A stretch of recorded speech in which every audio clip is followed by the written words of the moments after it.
Happy Saturday, people. It's Jacob on the one up top. Weather's glorious. I'm just hoping that these boys don't ruin the blessed weekend I've had so far with my kids. So I want to get straight into it because we've only got sort of 25 minutes to kick off. I'll start with the opponents first. Their lineup is Martinez in goal, Moreno left back, Ashley Young right back, Konza and Mings centre halves. It looks like a three with Douglas, Louise holding the fort, McGinn, Ramsey, and then Bailey and Buendia occupying the wide positions, and Ollie Watkins through the middle. Their lineup looks quite interchangeable. It could be a 4-4-2 with Buendia supporting.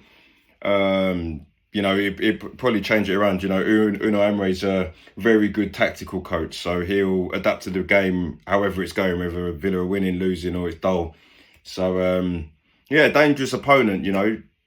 Couple of weeks ago, 3 weeks ago, I was looking at them thinking, they might have a sniff with top four, and they're definitely going to finish above us. But they've had a little wobble, probably because their squad depth isn't as big as Uno Emery would want it to be. If Ollie Watkins don't score, it seems like they don't score really. They need a couple of options. Correct me if I'm wrong. They got rid of Danny Ings without replacing him. So, it's one of those. They've done well. They'd like to think that, a team like Aston Villa, not for the stature of the club, but where they are at the minute, they'd be happy to take a conference position, because look at West Ham. West Ham are in a good position to make the final right now. Are their fans complaining even though they were in a relegation scrap? No, because they've confirmed themselves safe and now they can concentrate on the European final. And just like Harry Kane said, who are we as Tottenham to say that the Conference Cup, we don't want to compete in it? Like, I don't want to be in it, but at the same time, we can't be moaning about what we want to try and win, because we don't win anything anyway. So on that note, we'll move to my club, which is Tottenham Hotspur. Lineup again could be interchangeable depending on the game. It looks like we're going to go 4-4-2 again. However, you could go Emerson, Royal, Longley and Romero as a three, like the old school Conte way. But I think we're a 4-4-2 with I think it's unchanged from last week, with Emerson, Royal right back, Ben Davis left back, Longley and Romero centre halves, Højbjerg, Skip, Son and Porro, with Harry Kane and Richarlison up front.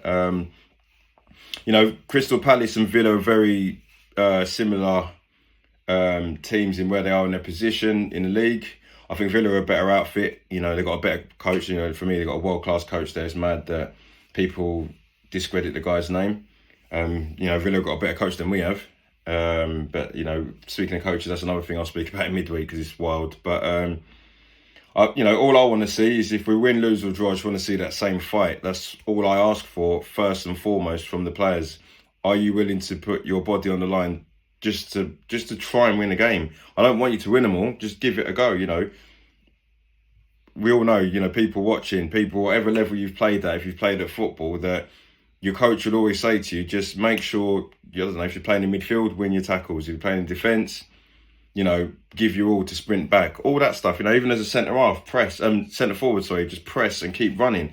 People like to see that. It's hard. You're doing half the job there. Now, if you can match that with the quality, if everybody can do that, you win the game. So, when we played Palace, it's not like it was an overwhelming performance, but because we matched them in every department, that allowed for us to have a platform for the quality to show, with Harry Kane scoring a great centre forwards goal. So, in football, if you do that and match the opposition, but then somehow you've got the better quality, you should win the games. And I'd like to think that even though our defence isn't great, overall we've got better quality than Aston Villa. Aston Villa have probably got a better unit. They've had a lot of time to work with their coach, and their coach is a world-class one at that. So that's what puts them in a good position as well. I think it'd be a good game, man. It'd be a good watch. I got a little bit excited and put a shirt on, which people know I don't really do, but this is the last time I believed that this was a team that could go places in this shirt. But, before I get into it, I've quickly got to make the kids lunch. I'm going to go over score prediction, and I think there's going to be a lot of goals. I don't know who's going to score first. Uno Emery's teams are no slouches. They'll know what to do in and out of the game. He manages the games very well. So I'm going to go with, if I'm going to go with my heart, I'm going a 3-2 Tottenham. I can see it being a lot of goals, being cagey, 2-2 at some point, and then Kane or Son, as usual, gets a winner. So I'm going to go with 3-2 Tottenham. My head tells me it could be a score draw, though. Possibly a 2-2. It could just stay at 2-2. I don't know. I just think there'll be a lot of goals. I think Ollie Watkins will get his goal. There'll be someone like a Tyrone Mings. You know, I reckon I've got a good feeling we'll concede from a corner today. And I think we'll do the same going the other way. You know, Aston Villa fans that I speak to on a regular, they understand there's been a little bit of a wobble, but, you know, you lost to United away, which a lot of people do, and you lost in a derby to Wolves, which they generally do anyway. So that's the reason why they've had their little wobble. But they'll give us a good game. You know, they'll look at our defence and see that it's not exactly the most brute defence, but at the same time, they've got to be aware of our attack. So I think it'd be a great game. I can't see it being a 0-0 anyway. See you at half-time. Yes, people, it's half-time. I don't know where I got my confidence from, to be fair. I know the game's not done, but it feels like Conte's back here. Well, not even Conte, it just feels like same old Tottenham again. Like I always do, I'll talk about the opposition first. Aston Villa have been brilliant. The thing is, though, even though they've been brilliant, it's an easy team talk for a coach. You pretty much say, if you can match Tottenham for ideas, if you can match Tottenham for energy and fight, you probably get a result, as in a draw or, you know, a win or something like that. But if you go above them on that, you'll destroy them. And this is what's happening with us at the minute. It's like, if we get overrun in midfield, if we can't keep possession, you know, it's getting to the point where we're in that half, and the only joy that we got was balls over the top or balls through, which to me is hopeful football. There's no, if that's your plan all the time, then you've got a low sense of quality in your side. You know, like I've said for time, the only time we ever get them balls on point is Højbjerg once every 10 games and Harry Kane all the time. But it gets to the point where the other boys are finished. You know, Aston Villa, it's easy for Aston Villa. I'm not sitting there saying that they haven't played well, because they have. You know, they've had a few good shots. And I feel that if they smelt blood a bit more and took a few more of their chances, we'll be 3-0 down. I can't sit there and say we would have scored, because every chance that we had was offside. Son should have finished, but he was offside anyway. We haven't had any shots on target.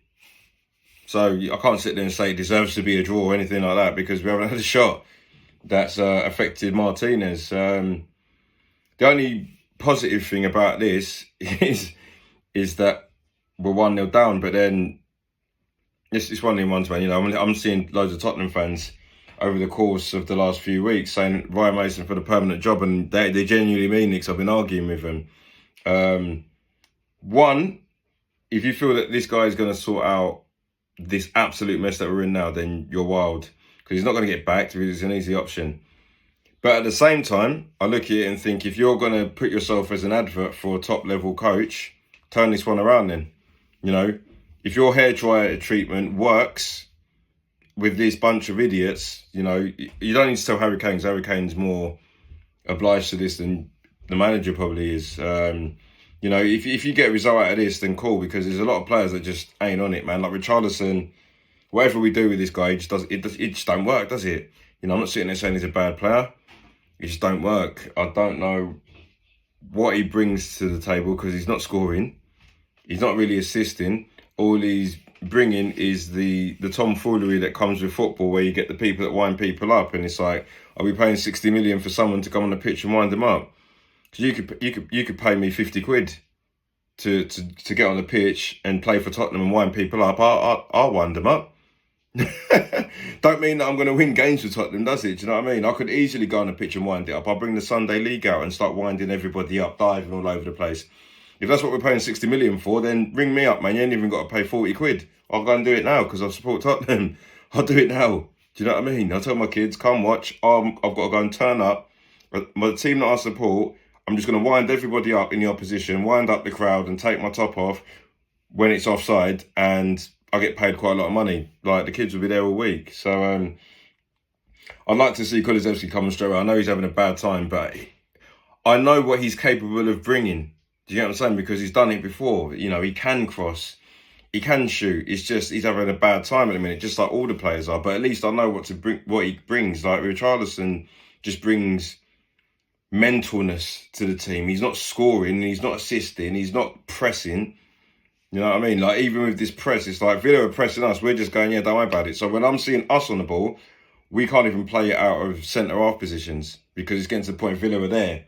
But when Tyrone Mings has got the ball, it's just like, it looks like he's busy trying to flick his braids while he's got the ball. He's got bare time. And then we're just going, yeah, don't worry about it, Tyrone. We don't want it.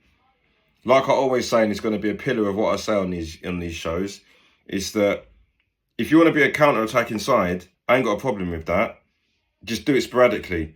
Because in life, you don't counteract things. If you want a job, if you want a partner, you want to go out, you want to get money, if you're just going to sit there and wait and then pounce, the likelihood is in this life, you ain't getting nowhere. So if you want a job opportunity, but you want everybody else to do an interview and then hope that you can be the 10th person and chill out, you probably ain't going to get the job, right?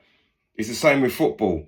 We're treating this like, oh, don't worry about it. We can just sit there and wait and get results. The thing is, though, if you're a team of any ilk, a football team, a rugby team, a business team, if you want to win, you go out and get it. You say, what are we going to do to win?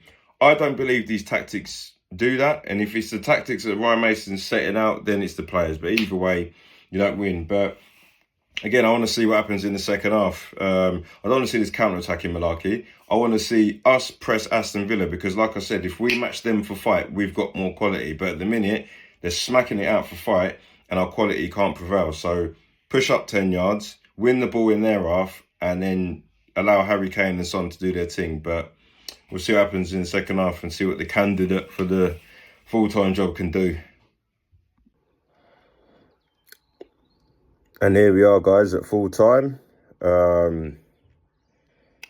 Aston Villa 2, Tottenham Hotspur 1.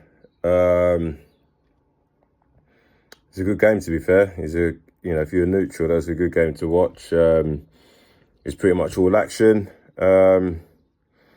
Like I say, I always respect the opposition first. Villa played quite well. Second half, probably disappointing, to be fair, that they didn't go for the jugular. And then we go and get the penalty, which took ages to debate, which I was just like, I don't understand how it takes you so long to decide if that's a penalty. It was so obvious, right? Harry Kane slots that away. And that's when we decide, oh, yeah, you know what? We'll wake up now. And this is what I've been saying for ages. Like, these players ain't, for me, I don't think they're that bothered unless it's easy. So when you're 2-0 down, they ain't really bothered because they feel that they've lost the game. Make it 2-1 and it's like, oh, you know what? If we get an equaliser, then the fans will be happy. This is the sort of players that we've got, man. Like, they weren't interested in the 1-0. They weren't really that interested in 2-0. But to be fair, we was in the second half for about a 15-minute spell. We looked good. And like I said, bring Kulusevski on and it'd be a little bit of a different dimension. We looked interested for a bit and then Romero gives away that stupid free kick. Like, to be honest, in that game, I'm 50-50 with Romero because a lot of the challenges he was making, I was like, yes, this is what we need. We need a bit of someone that's going to, take the game by the scruff of the neck. But then that's the one guy I don't want to take by any scruff, like any scruff of a player, any scruff of anything, because he generally is a scruff, isn't he? Do you know what I mean? I like his direction, but his execution's just stupid. And Doug Luiz scores that free kick. Fraser forces to have done a lot better, but again, Luiz probably would have let that in as well, so it don't really matter. I'm not going to cuss Fraser Forster too much for that because, one, I've never been a goalkeeper, and two, he's only meant to be second choice and he's making first choice look stupid. When he made himself look stupid himself. So, yeah, it's just one of those. There's a lot of things I could talk about, but again, it'd be going on for too long. Like, Ryan Mason made a few changes, and again, did they work? Maybe. I think one thing he did acknowledge that we need to keep the ball on the floor because whenever we were trying to play it long, Tyrone Mings was just eating it up for breakfast. But, for me, people keep going on about Ryan Mason's through and through. Like, I'm through and through Tottenham. If I weren't happy with what I was seeing, you'd see it quite clearly on my face. what's going on, man. Like, I might not be a better manager than Ryan Mason, but because I'm Tottenham through and through, you would see I'm a little bit annoyed. I'll be stressed. I'll be shouting at somebody. Do you know what I mean? And that's something that I liked about Conte. But on the flip side, Ryan Mason, at least he does try and do the changes that any football fan would want, really, because you want to be on the front foot. And yeah, it's just one of those. I knew it'd be a difficult game. Surprisingly, I don't know where I got my confidence from. I don't know whether it's the sunshine I'm looking at right now, because the sunshine brings out the best in me for obvious reasons. So that's probably why I got a bit excited. But I'm not going to sit there and think that Aston Villa definitely weren't going to beat us, because they're a good side. They get the ball down. I think if Aston Villa back Emery properly, they'll have a good side next year, and they'll be in and there or thereabouts for the next couple of seasons, as long as they've got him. If I'm honest, if Aston Villa keep doing well enough, it's only going to be a matter of time before a big club comes in for Emery again, because I don't understand how people don't acknowledge that this guy's a world-class coach. So, if I'm honest, if someone said to me next season Aston Villa and Tottenham swap coaches for what they've got right now, I'll swap it instantly. Don't care if he managed Arsenal. Mourinho and Conte, they managed Chelsea and came in, we all believed. So don't really care where he comes from. You know what I mean? Ancelotti, I'll take him. He was at Chelsea. I'll take him right now. Football's kind of gone that way in terms of managers. Players maybe not so. But yeah, the last thing I'm going to talk on is, it's pretty clear that the tactic that we use in terms of getting the ball over the top for our strikers was never going to work, because unfortunately these players that we've got, none of them really play on the last shoulder consistently. Son would love to, but doesn't do it consistently. Richarlison again doesn't really do it. Harry Kane likes to drop off. Kulusevski likes ball to feet, but we're trying to break off side traps with balls over the top. If you're going to do that, if I was going to say one thing to Ryan Mason, is you need to understand your personnel. We ain't got players that, a direct ball over the top. That's what they're looking for. We haven't got a Darren Bent. We haven't got a Jamie Vardy. Even Haaland's showing that right now, but he's more of a completer striker than the two I just mentioned. You've got to understand what's going on. So we all know Harry Kane likes to drop off. Richarlison, I don't even know what he likes to do. He just likes to be a nuisance, if I'm honest. Son will do that, but he proved today, even in the last glimmers of the game, they still couldn't time that run right. And, Tottenham fans were going mad. I saw that instantly. I was just, I don't know, my viewpoint's a lot different to the crowds. But, yeah, it's one of those ones. It was a battle for the Conference Cup. Tottenham and Villa look poised to finish in there. If I'm honest, man, I don't want... If I'm honest, I just want Tottenham to lose the rest of their games, if I'm honest, because lose them, Ryan Mason don't get the job. But then again, we're just losers anyway, because the owners, for them to have the cheek to come out and say we're not even interviewing Nagelsmann proves where we're going. I think the ownership are hoping that Ryan Mason goes and wins another 3 in 3. Him doing that'll get a lot of Tottenham fans that I'm seeing on social media gassed, because for some reason we beat Crystal Palace and we should give him the job as long as he's backed. You're not ludicrous, man. But it doesn't really matter what happens. The owners have proved to me in the last week that they don't really care about the position and the direction that we're going in. The players have also proved that.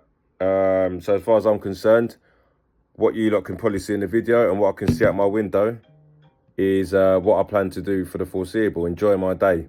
Enjoy the sunshine instead of trying to acknowledge that these guys are going to do anything for me. So, yeah, look out for a video on Tuesday. All I'm going to say is like, share, subscribe, comment.